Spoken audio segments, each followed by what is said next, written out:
آپ کے گھر میں چولہا نہیں جلتا تھا۔ حضرت جی مولانا صاحب رحمۃ اللہ علیہ فرمایا کرتے تھے نبی اکرم صلی اللہ علیہ وسلم امت کو دوزخ سے بچانے کی خاطر اپنے گھروں میں فاقے برداشت کر کے گئے ہیں، اور ایک یہ امت ہے کہ اپنی خواہشات قربان نہیں کر سکتی نبی کے لیے۔ ایک دکان سے 2 دکان ہو جاویں، ایک گھر سے 2 گھر ہو جاویں، 1 روپیہ سے 2 روپیہ ہو جاوے، 2 روپیہ سے 4 روپیہ ہو جائیں، ساری زندگی کی محنت اسی میں جھونک دی۔ 23 سالہ زندگی جس قربانی پر گزار کے گئے ہیں، ایک امتی کے پاس 4 مہینہ نہ ہو لگانے کے لیے، کتنے افسوس کی بات۔ اسی لیے حضرت جی مولانا الیاس صاحب رحمۃ اللہ علیہ فرمایا کرتے تھے کہ میرا دل نہیں چاہتا کہ کوئی کلمہ لا الہ الا اللہ محمد الرسول اللہ کہنے والا، کوئی کلمے والا بغیر دنیا سے 4 ماہ لگائے ہوئے چلا جائے۔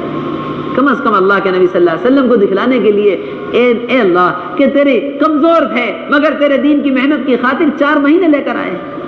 کیا لے کر آئے؟ 4 مہینے لے کر آئے۔ کم از کم 4 مہینے تو اللہ کے پاس لے جانے کے لیے ہمارے پاس۔ اس لیے میرے محترم دوست بزرگوں، حضرت مولانا الیاس مولانا صاحب رحمۃ اللہ علیہما کے زمانے میں جماعتیں روانہ ہوتی تھی جہاں سے روزہ جماعت کا نکلنے کا کوئی امکان نہیں، جہاں علاقے والے کام کو جانتے بھی نہیں تھے، وہاں یہ کہہ کر بھیجا کرتے تھے کہ 4 ماہ سے کم کی تشکیل مت کرنا۔ میوات والے 4 ماہ کی تشکیل علاقوں میں جا کر کیا کرتے تھے، اور اللہ تبارک و تعالیٰ 4 ماہ کی جماعتیں نکلوایا کرتے تھے، اور آج تک نکلوا رہے ہیں۔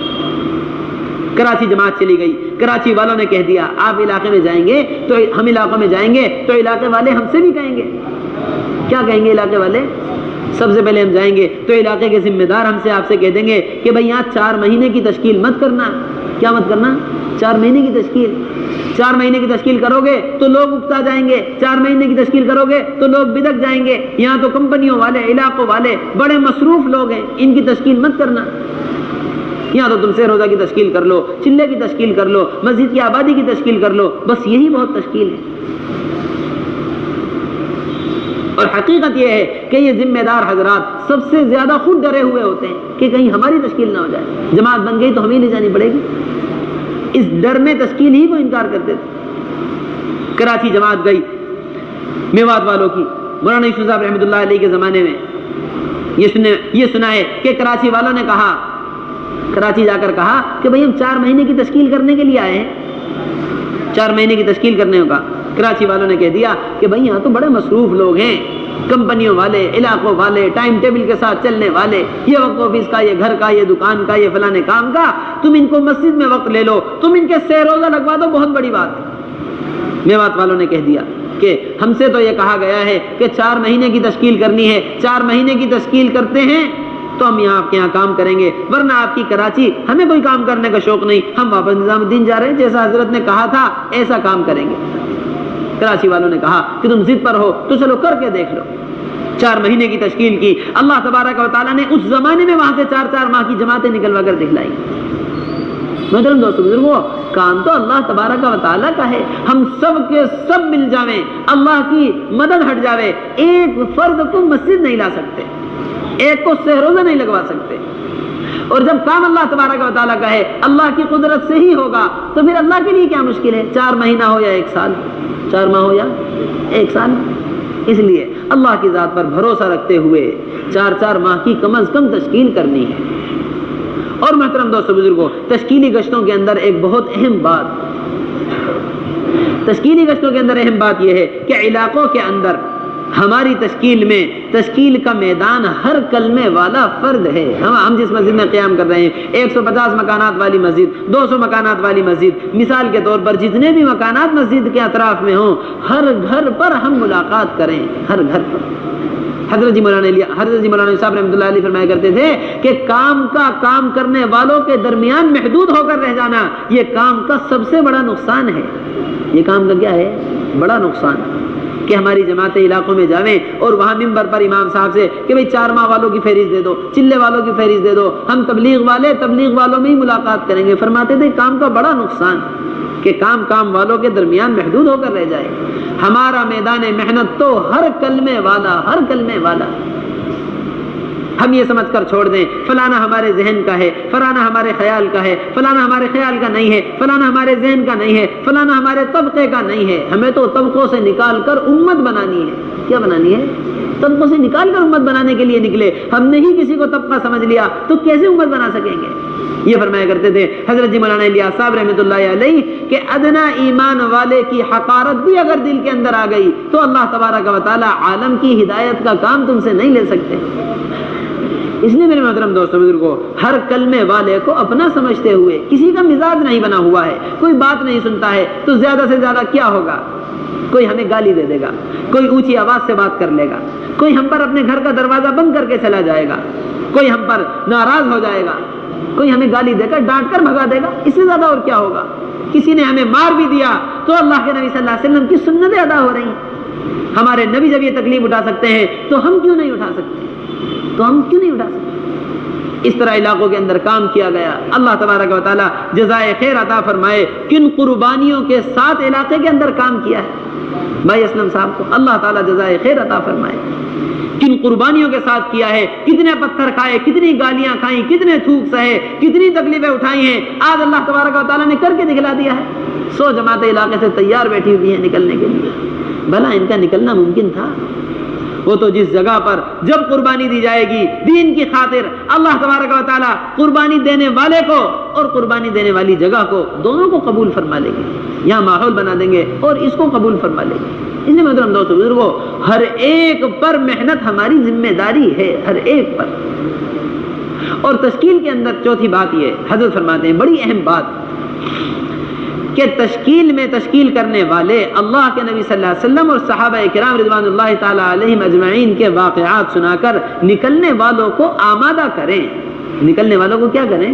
نکلنے والوں کو آمادہ کریں. آمادہ نکلنے والوں کو زبردستی نہیں کرنی ہے، ان کا ہاتھ پکڑ کر نہیں کھینچنا ہے، بلکہ ان کو اندر سے نکلنے کے لیے آمادہ کیا جائے. اتنی خوشامد تشکیل کے اندر کی جائے. بس یہ خوشامد والی بات یہ فرماتے ہیں. اللہ کے نبی صلی اللہ علیہ وسلم کی خوشامد پر اللہ تبارک و تعالیٰ کو ترس آ رہا تھا. اللہ کے نبی صلی اللہ علیہ وسلم کی خوشامد پر عمر رضی اللہ تعالیٰ عنہ کو ترس آ رہا تھا. ایسی خوشامد کر رہے تھے کہ یہ خوشامد اللہ کے راستے کے لیے تیار کرنے کے لیے. حضرت جی مولانا الیاس صاحب رحمۃ اللہ علیہ کے بارے میں سنا ہے کہ اتنی خوشامد کیا کرتے تھے، اتنی خوشامد کیا کرتے تھے کہ میوات والے کہا کرتے تھے، بات میوات والوں کو کوئی سمجھ میں نہیں آتی تھی. بہترین شاندار اردو بولنے والے، آدھی اردو آدھی فارسی، اور ان میواتیوں کو سیدھی زبان بھی سمجھ میں نہ آتے. ایسے میواتی لوگ، آپ کی بات ان کو کوئی سمجھ میں نہیں آتی تھی، بلکہ یہ کہا کرتے تھے کہ ہم تو اللہ کے راستے میں اس لیے نکل رہے ہیں کہ کہیں یہ بڈھا مر نہ جائے، کہیں یہ بڈھا کیا نہ ہو جائے، ہاں کہیں یہ بڈھا دعوت دیتے دیتے مر نہ جائے، اس لیے ہم اللہ کے راستے میں نکل رہے ہیں. اس لیے ایسا فرماتے ہیں کہ تشکیل میں خوشامد، اپنے آپ کو تھکاؤ، خوب تھکاؤ، کہ ہمارے تھکنے پر اللہ کو بھی ترس آئے، اللہ کے بندوں کو بھی ترس آ جاوے، اللہ تبارک و تعالیٰ ہدایت کی ہوائیں چلا دیں اور پھر یہ اللہ کے راستے میں نکل جائے. اتنی خوشامد کرنی ہے. اور یہ فرماتے ہیں کہ ان نکلنے والوں کی پریشانی کو سنو، ان کی بیماری کا حال سنا، ان کی دکان کا حال سنا، ان کے کاروبار کا حال سنا، ان کی پریشانیوں کو سنا، اور ان کی پریشانیوں کا حل صحابہ اکرام کے واقعات سے بتلاؤ. کس سے بتلاؤ؟ صحابہ کے واقعات سے. آپ بیمار ہیں، صحابہ بھی بیماری میں نکلا کرتے تھے. عمرو بن الجموح پیر سے لنگڑے تھے، اللہ کے راستے میں یہ کہہ کر نکلے تھے کہ بچے جنت کی طرف جاویں، باپ پیچھے رہ جائے، یہ اچھی بات نہیں ہے. یہ کہہ کر لنگڑے پن میں اللہ کے راستے میں نکلے اور شہید ہو گئے. مقداد رضی اللہ تعالی عنہ ایسے بھاری بدن تھے کہ جہاں تشریف فرماتے تھے گوشت لٹک جایا کرتا تھا. لوگ کہتے تھے کہ آپ اللہ کے راستے میں مت جائیے، آپ معذور ہیں. فرمایا کرتے تھے انفروا خفافا وثقالا، ہلکے ہو یا بھاری اللہ کے راستے میں نکلو. قرآن پاک کی آیت مجھے رکنے نہیں دیتی. اپنے کھیت کا کاروبار کا مسئلہ رکھ رہے ہیں تو ان سے کہہ دو کہ مدینہ منورہ والے اپنے کاروباروں کو، اپنی کھجوروں کو چھوڑ کر نکلے. اللہ تبارک و تعالیٰ نے ان کی زندگیوں میں، ان کے باغات میں، ان کے مدینہ منورہ میں ہر چیز میں برکت کر دی ہے. آج مدینہ منورہ چلے جاؤ، ان کی قربانیوں کی برکت کے اثرات کیسے مدینہ منورہ کے برکات. یہ فرمایا کرتے تھے حضرت جی مولانا صاحب رحمۃ اللہ علیہ، جس مسئلے کو چھوڑ کر اللہ کے راستے میں، جس کام کی، جس مسئلے کی قربانی دے کر اللہ کے راستے میں نکل گئے، اللہ تبارک و تعالیٰ نسلوں تک حل فرما کر دکھلائیں گے. مدینے والے بیماری میں نکلے، ان کی بیماری کو شفا سے تبدیل کر دیا. یہ اپنے باغات کو چھوڑ کر نکلے، ان کے مدینے کو کھجوروں کی منڈی بنا دیا ہے. خوف میں مدینہ منورہ سے نکلے، اللہ نے قیامت تک کے لیے امن کا شہر بنا دیا ہے. ساری دنیا میں فتنے ہوں گے، مدینہ منورہ محفوظ ہوگا. اس لیے صحابہ کے واقعات سے حل بتلاتے ہوئے ان کو اللہ کے راستے کے لیے آمادہ کرنا ہے. اللہ کے راستے کے لیے کیا کرنا ہے؟ آمادہ کرنا ہے. پھر جتنے لوگوں کے تشکیل میں نام آ جائیں، یہاں مسجد کی آبادی کی محنت کے دوران، یہاں عمومی گشتوں کے یہاں مسجد میں عمومی بات چیت کے درمیان، یہاں مذاکروں کے درمیان جتنے بھی نام اللہ کے راستے کے لیے آ جائیں، ان ناموں کو نقد وصول کرنا، ان ناموں کو کیا کرنا ہے؟ نقد وصول کرنا۔ یہ اللہ کے راستے میں نکل کر وصولیابی والا گشت ہے، یہ اللہ کے راستے میں نکل کر کیا ہے؟ وصولیابی والا گشت۔ اس میں میرے محترم دوستو بزرگوں، وصولیابی والے گشتوں کے اندر سب سے زیادہ قوت لگے گی، سب سے زیادہ قوت، ایک ایک کے گھر بار بار جانا، ایک ایک کی خوشامد کرنا، ایک ایک کی خوشامد کر کے لے کر آنا۔ ایک ساتھی کے گھر گئے، دوسری مرتبہ گئے، تیسری مرتبہ ساتھی کے گھر گئے، چوتھی مرتبہ اس کو جب لینے کے لیے گئے پھر عذر بیان کر دیا، پھر کیا کر دیا؟ پھر عذر بیان کر دیا۔ تین مرتبہ، چوتھی مرتبہ کے بعد پانچویں مرتبہ گئے، پتہ چلا گھر سے غائب ہو گئے ہیں۔ ایسی تکالیف ان وصولیابی والے گشتوں میں بار بار ایک ایک کا گھر کا چکر۔ ہماری کوشش یہ ہوتی ہے کہ بس ایک دو چکر میں تیار ہو جائے، کیا ہو جائے؟ ایک چکر میں تیار، جبکہ حقیقت یہ ہے کہ بار بار چکر لگانے پر ہی اللہ کے راستے کے لیے تیار ہوتا ہے۔ جناب رسول اللہ صلی اللہ علیہ وسلم مکہ مکرمہ میں ایک ایک گھر پر بار بار تشریف لے جا رہے ہیں۔ عمر رضی اللہ تعالیٰ عنہ فرماتے تھے 70 مرتبہ میرے یہاں آئے ہیں، 100 مرتبہ میرے پاس آئے، ہر مرتبہ ایسا جواب دے کر لوٹایا کہ امید ہوا کرتی تھی اب دوبارہ نہیں آئیں گے، مگر اگلی صبح جناب رسول اللہ صلی اللہ علیہ وسلم اسی امید اور اسی تمنا کو لے کر، دعوت لے کر ہمارے گھر آ جایا کرتے۔ 70 مرتبہ، 100 مرتبہ ایک ایک گھر کے چکر جناب رسول اللہ صلی اللہ علیہ وسلم نے لگائے۔ اس طرح میرے محترم دوستو بزرگوں، ان کو ہر ممکن کوشش وصول کر کے لانا ہے۔ وصولیابی کے اندر سب سے اہم بات یہ بتلاتے ہیں کہ اللہ کے راستے کے لیے تشکیل کی تو اب اس نقد تشکیل کو نقد وصول کر لو۔ حضرت جی مولانا الیاس صاحب رحمۃ اللہ علیہ کی یہی ترتیب تھی۔ میوات تشریف لے جایا کرتے تھے، صبح سے شام تک محنت کی، شام کو جو تیار ہوئے ان کو نقد وصول کیا، اللہ کے راستے کی روانگی ہدایات ان کو دی اور ان کو نقد اللہ کے راستے کے لیے روانہ کر دیا۔ اس لیے کہ محترم دوستو بزرگوں، ابھی جناب رسول اللہ صلی اللہ علیہ وسلم کے واقعات سنائے ہیں، ابھی صحابہ کی قربانیاں بتلائی ہیں، اب ایک جذبہ دل کے اندر پیدا ہو گیا۔ کیا پیدا ہو گیا؟ ایک جذبہ دل میں پیدا ہو گیا۔ اب یہ وقتی جذبہ انسان کا قدم اٹھوا دیتا ہے، خیر کا جذبہ ہو، خیر کا قدم اٹھ جاوے، ساری زندگی اللہ کا شکر ادا کرتا ہے۔ اے اللہ، میرے نکلنے کا تو موقع ہی نہیں تھا، میرے تو نکلنے کی ہمت ہی نہیں تھی، تیرا فضل و کرم ہوا، میں تیرے راستے میں نکل گیا، ساری زندگی شکر ادا ہوتا ہے۔ 1-4 مہینے پر زندگی بدل گئی، اپنے نکلنے والا دن یاد رکھتے ہیں کہ کس طرح نکلے تھے۔ اور خدا نہ کرے برا جذبہ کسی میں پیدا ہو جاوے، برا جذبہ برا کام کروا دے، اللہ سب کی حفاظت فرمائے۔ ساری زندگی جب بھی یاد آتا ہے تبھی غم ہوتا ہے۔ اس لیے میں دوست بزرگوں، اس جذبے کا فائدہ اٹھاتے ہوئے نقد وصول کر لیا جائے۔ 2 ساتھی تیار ہوئے ہیں، ان کو نقد وصول کر لیا، ان کو اپنے ساتھ مسجد بستر اور سامان کے ساتھ اٹھا کر لے کر آ گئے۔ اگر 2-3 ساتھی تیار کر کے ہم نے 2-4-5 دن کے بعد کی تاریخ دے کر ان کو چھوڑ دیا تو یہ دوبارہ ماحول میں جا کر پھر ان کا ہاتھ لگنا مشکل ہو جائے گا۔ اس طرح وصولیابی والے گشتوں کے اندر ان کو نقد اٹھا کر لایا جائے اور اپنے ساتھ اپنی جماعت کا حصہ بنا کر رکھ لیا جائے۔ 2 سے 4 ہوں گے، 4 سے 6 ہو جائیں گے، علاقے والوں کے مشورے سے پوری جماعت مکمل کر کے ان کو رخ دے کر اللہ کے راستے میں روانہ کر دیا جائے۔ اور ان کو اللہ کے راستے میں روانہ کرنے سے پہلے جس طرح روانگی ہدایات ہم سن کر جا رہے ہیں اور اپنے علاقے کے ذمہ داروں سے روانگی ہدایات سنتے رہیں گے، اسی طرح ان کو روانگی اور ہدایات دے کر پھر اللہ کے راستے میں روانہ کرنا ہے کہ بھائی اللہ کے راستے میں نکل کر کیا کرنا ہے۔ یہی ساری بات ہے۔ اس طرح سے وصولیابی والا گشت ایک ایک کو وصول کر کے تیار کر کے لے کر آ جانا، یہ اللہ کے راستے کے گشت ہے۔ اور 5واں گشت یہ فرماتے ہیں کہ اللہ کے راستے میں نکل کر تعلیمی گشت، صبح کو منتخب احادیث اور شام کو فضائل اعمال، دونوں وقتوں کی تعلیم کے ساتھ تعلیمی گشت کیے جائیں گے۔ ساری جماعت بیٹھی ہوئی ہے، 2-2 ساتھیوں کو تھوڑے تھوڑے وقت کے لیے گشت میں بھیجا جائے کہ سارے ساتھی تعلیم سے بھی گزر جائیں اور سارے ساتھی گشت والی محنت میں بھی لگ جائیں۔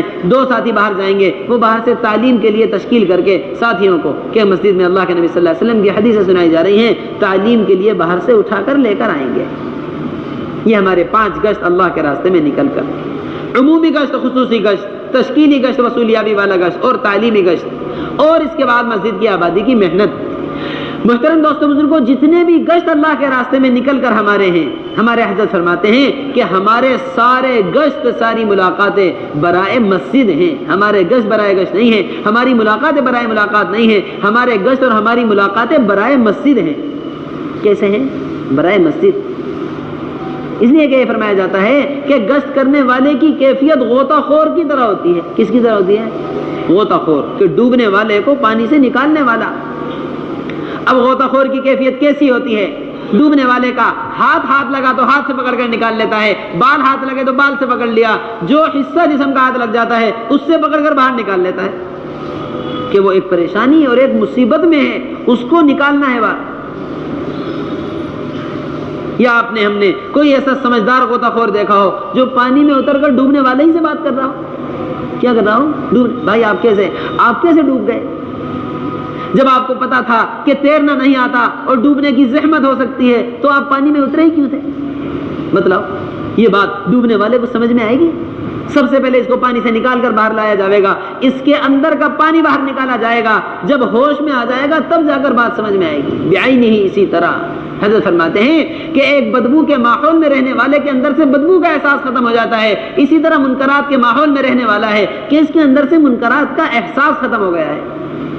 سب سے پہلے اس کا ماحول تبدیل کیا جائے تاکہ اس کو اپنے اس ماحول کی گندگی کا احساس ہو. تب جا کر مسجد میں لا کر بٹھائیں گے، تب جا کر بات سمجھ میں آئے گی. کنتم خیر امت اخرجت للناس. ابو ہریرہ رضی اللہ تعالی عنہ امام المحدثین فرماتے ہیں کہ تم خیر امت اس وقت تک ہو نہیں سکتے جب تک تم منکرات کے ماحول میں پڑے ہوئے لوگوں کو اٹھا کر ان کا ماحول تبدیل کر کے معروفات کے ماحول میں نہ لے آؤ. بخوشی آ جائیں تو بخوشی لے آؤ، بخوشی نہ آویں تو ان کے گلوں میں زنجیریں ڈال کر جب تک تم کھینچ کر ان کو معروفات کے ماحول میں نہ لے آؤ اس وقت تک تم خیر امت ہو نہیں سکتے. کتنی واضح بات ہے. اس لیے میرے محترم دوستو بزرگوں، بازار کا ماحول، چائے کے اڈوں کا ماحول، غفلت گاہوں کا ماحول، یہ منکرات کا ماحول، اس سے اٹھا کر مسجد میں لے کر آنا ہے. اسے اٹھا کر کہاں لانا ہے؟ مسجد میں. جناب رسول اللہ صلی اللہ علیہ وسلم نے کتنے فضائل امت کو مسجد کے سکھلائے ہیں، کتنے فضائل بتلائے. قرآن اور حدیث مسجد کے فضائل سے بھرا ہوا ہے کہ ایک مسجد کی طرف قدم اٹھانے والا دین کی بات کو سیکھنے سکھلانے کے لیے اللہ تبارک و تعالیٰ کامل حج کا اجر و ثواب عطا فرماتے ہیں. رات کے اندھیرے میں آنے والا کامل روشنی کی، کامل نور کی اللہ تبارک و تعالیٰ قیامت کے دن کامل نور کا وعدہ فرما رہے ہیں. دین کی بات کو سیکھنے سکھلانے، رات کے اندھیرے میں چل کر آنے اور دن اور شام کو صبح شام مسجد آنے والا اللہ اس کے میزبان ہوتے ہیں اور یہ اللہ کا مہمان ہوتا ہے. اللہ فرما رہے ہیں کہ میزبان پر آنے والے مہمان کی ذمہ داری ہے. من اتانی ماشیا اتیتہ ہرولۃ. اللہ فرما رہے ہیں جو میری طرف چل کر آئے میں اس کی طرف دوڑ کر آتا ہوں. مسجد میں داخل ہونے والا اللہ کی رحمت اس طرح گلے لگاتی ہے جس طرح بچھڑا ہوا دوست کو گلے لگاتا ہے. اسی لیے حضرت جی مولانا الیاس صاحب رحمۃ اللہ علیہ فرمایا کرتے تھے کہ جس شخص کا قدم تم نے مسجد کی طرف اٹھوا دیا اس کو اللہ کی رحمت کے حوالے کر دیا. اس کو کیا کر دیا؟ اللہ کی رحمت کے حوالے. گناہوں سے چور، حالات سے پریشان، گھر کی نااتفاقیاں، گھر کے جھگڑے، کیسی پریشانی اور مصیبتوں میں امت مبتلا ہے. اللہ کی رحمت کی کتنی محتاج ہے، اللہ کی رحمت کی کتنی محتاج. پھر بھی یہ کہتے ہیں کہ مسجد لانا کوئی ضروری نہیں. بتلاؤ اللہ کی رحمت کی محتاجگی کس کو نہیں ہے؟ اس لیے میرے محترم دوست بزرگوں، مسجد میں اٹھا کر لے کر آنا. ایک قدم اللہ کے گھر کی طرف اٹھوا دیا، اللہ کی رحمت کے حوالے کر دیا. اللہ کی رحمت کی طرف دوڑ کر آ گئی، گھر میں مسجد میں داخل ہو گیا تو اللہ کی رحمت نے اس طرح گلے سے لگا لیا جس طرح بچھڑا ہوا دوست کو لگاتا ہے. اس طرح ہر ایک کو ہر گشت کے دوران مسجد میں لے کر آنا. ابو ہریرہ رضی اللہ تعالی عنہ بازار والوں پر گشت کر رہے ہیں اور یہ فرما رہے ہیں ما اعجزکم یا اہل السوق. کس چیز نے تمہیں عاجز کر دیا ہے کہ مسجد میں جناب رسول اللہ صلی اللہ علیہ وسلم کی میراث تقسیم ہو رہی ہے. میراث بتلا کر مسجد کے حلقے کی طرف بازار والوں کو بھیج رہے تھے. کہاں بھیج رہے تھے؟ مسجد کے حلقے کی طرف. یہ حضرت فرماتے ہیں کہ مسجد میں اعمال قائم کرتے ہوئے باہر کی ملاقاتوں کے ذریعے ایمان والوں کو اٹھا کر مسجد میں لے کر آ جانا یہ مسجد کی آبادی کی محنت ہے. یہ مسجد کی آبادی کی کیا ہے؟ محنت. یہاں عمل قائم کرتے ہوئے باہر کی ملاقاتوں کے ذریعے ایمان والوں کو مسجد میں اٹھا کر لے آنا یہ مسجد کی آبادی کی محنت. باہر ملاقاتیں کرنے والوں کے بارے میں فرماتے ہیں کہ 3 قسم کی باہر جماعتیں بنا لو. کتنی قسم کی؟ یہ وہ سمجھنے کی بات ہے. آبادی کا عمل سب کرتے ہیں مگر سب مختلف طریقوں سے کر رہے ہیں. یہ فرماتے ہیں کہ باہر 3 قسم کی ملاقاتیں ہو جائیں. ایک جماعت وہ بنا دو جو باہر بازاروں میں، چائے کے اڈوں پر، کھیل کے میدانوں پر، جتنی بھی غفلت گاہوں میں مسلمان اس وقت مصروف ہے، سب سے اٹھا کر لے کر آئیں. یہ فرماتے ہیں سب سے پہلے ملنے والا مسلمان سب سے زیادہ حقدار ہے کہ اس کو اللہ کے گھر لایا جائے. اس طرح ایک ملاقات. اور دوسری ملاقات یہ فرماتے ہیں آبادی کے عمل کے دوران گھر گھر کی بھی ملاقات کر لی جائے. گھر گھر کی بھی ملاقات، ایک ایک دروازے پر گھر گھر سے لوگوں کو اللہ کے راستے کے لیے لانا. اور تیسری ملاقات یہ فرماتے ہیں کہ جس طرح اللہ کے راستے میں جانے والوں تشکیل شدہ لوگوں کو اللہ کے راستے کے لیے وصول کیا جاتا ہے نامزد، اسی طرح ہماری مسجد میں وقت دینے کے لیے جو تیار ہو گئے تھے، مثال کے طور پر عبداللہ عبد الرحمن ظہر میں وقت دینے کے لیے تیار ہو گئے. ظہر کی نماز کے بعد مسجد کی آبادی کی محنت کرنے والے ان کو ان کے گھروں سے وصول کر کے لاویں نامزد کہ آپ ماشاءاللہ ظہر میں وقت دینے کے لیے تیار ہو گئے تھے، اب ظہر کی محنت شروع ہو گئی ہے، آپ تشریف لے آئیے. بازاروں پر ملاقاتیں، گھر گھر پر عمومی ملاقاتیں، اور جنہوں نے وقت دینے کا وعدہ کر لیا تھا ان کو باقاعدہ مسجد کی آبادی کے لیے وصول کرنا. یہ تینوں ملاقاتیں ہماری آبادی میں ہو جائیں. لانے والے استقبال والے کے حوالے کر دیں، استقبال والے انتظام کر کے رکھیں لنگی کا، کپڑوں کا. بہت ساری ملاقاتوں میں آنے والے یہ عذر کرتے ہیں کہ بھائی ہم تو ناپاک ہیں. ہم تو کیا ہیں؟ ناپاک. حضرت کے الفاظ، حضرت فرماتے روانگی کے اندر بار بار کہ ایمان والوں سے یہ کہہ دو کہ ایمان والا ناپاک نہیں ہوتا. آپ مسجد آ جائیے، اگر پھر بھی کپڑوں پر لگی ہوئی ناپاکی کا عذر کریں تو آپ کہہ دیجئے اور ہم کہہ دیں کہ جو ہے ہم نے مسجد میں آپ کے لیے انتظام کیا ہوا ہے، کپڑوں کا بھی انتظام ہے، آپ تشریف لے آئیے. ہر حال میں مسجد لا کر فریضہ ادا کروا دینا. حضرت جی مولانا الیاس صاحب رحمۃ اللہ علیہ فرمایا کرتے تھے جتنے برے حال سے برے حال ایمان والے کے پاس جاؤ گے اللہ تبارک و تعالیٰ کو اتنا ہی قریب پاؤ گے.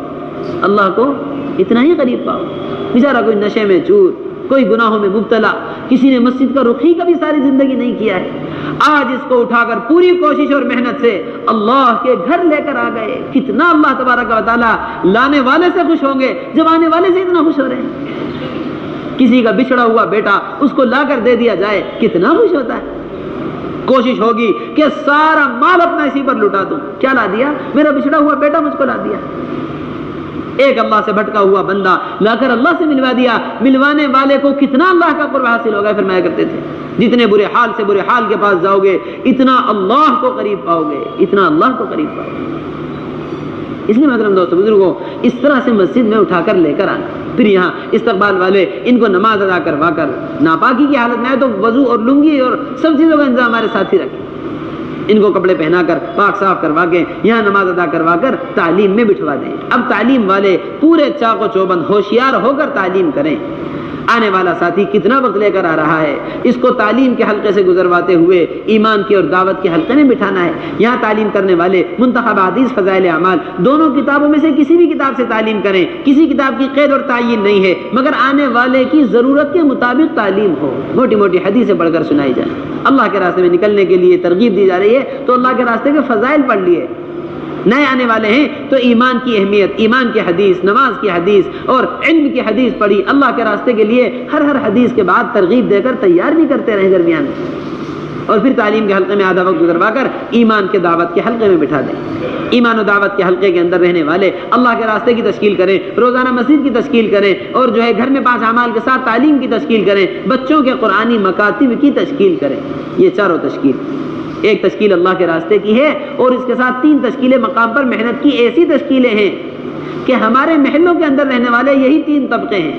یہ تو محلے میں بالغ مرد ہیں یا عورتیں ہیں یا بچے ہیں.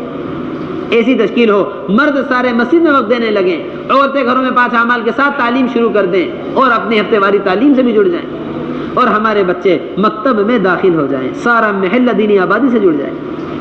اس طرح یہ چاروں تشکیلیں ایمان کے حلقوں کے اندر. اب حضرت ہمارے فرما رہے ہیں کہ اپنی مسجد کی آبادی کی محنت کے دوران مقام پر بھی خروج میں بھی یہاں دعوت اور ایمان کے حلقے کے ساتھ ساتھ سیکھنے سکھلانے کا بھی حلقہ لگایا جائے.